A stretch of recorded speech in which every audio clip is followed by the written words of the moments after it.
everyone, and welcome to Vanilla Coke's Guides. This guide is specifically for the Lord of the Rings Rise to War mobile game. And just for your information, Coca-Cola, not a sponsor. Yet. The topic of today's discussion is what are seasons and what do they mean for me? This is a picture of the world map on the start of the new season. On this map you can see where the different factions' starting locations are and their capitals. You can also see white markers across the map.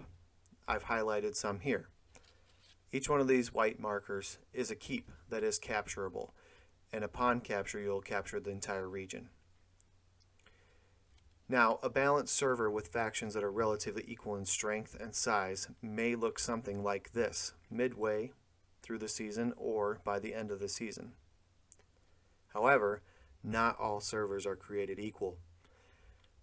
As you can see in this picture, by the end of the season on this server, Mordor was clearly dominant and no other faction had a chance to come back. So at the end of a season, all progress on that server will be reverted to its original state. All the player-owned settlements and forts will be deleted, along with all the captured tiles, keeps, control points, etc. will be returned to their original state. Now you may be asking yourself, what is the point of playing if everything will get deleted? What's the point of playing if I have to start over after every season? This is actually a great question and a great aspect of this game. So what will be retained through the seasons? What are the reasons for playing and what can you do to progress in your account? I'm going to walk you through the parts that will be retained and why this is an awesome system. So the most important things that will carry over season to season are all of your commanders that you acquire and their respect levels and their gear. Commanders are the most important aspect of your army, and they have two main aspects to them: their experience level and then their respect level. Their experience level will reset each season, but their respect level will carry over season to season. A commander's experience and respect are both very important factors of creating strong armies. As your commander gains respect, he or she will be able to access new skills and assign points to strengthen those skills currently unlocked. Now each season you will have to level your commander's experience up again. And that is part of the beauty of the system. That makes the playing field much more level than many other games.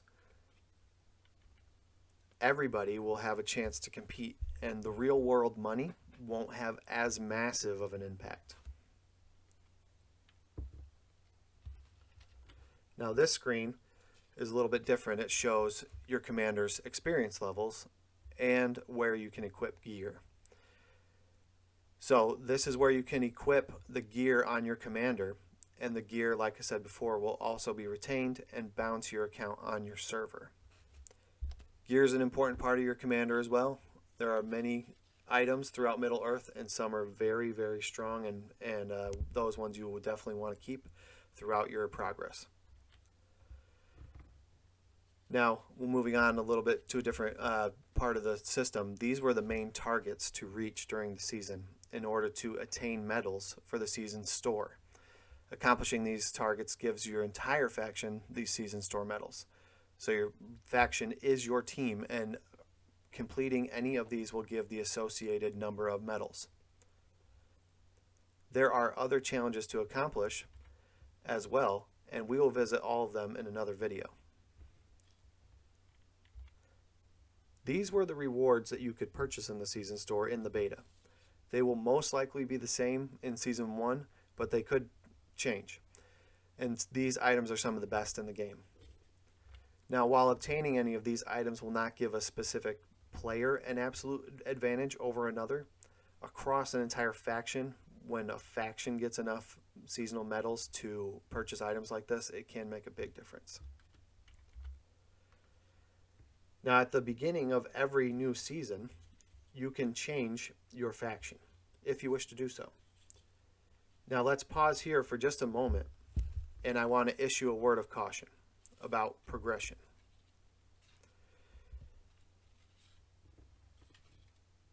So if you choose to play as a good faction, you will make progress with good commanders, such as Gandalf, such as Aragorn, the good commanders, the good side commanders. If you choose to play evil, you will make progress with your evil commanders, such as the Nazgul, Witch King, those types of commanders on the evil side. So whatever you choose in your first season, good or evil, if you choose the opposite in your second season, you will start with fresh commanders.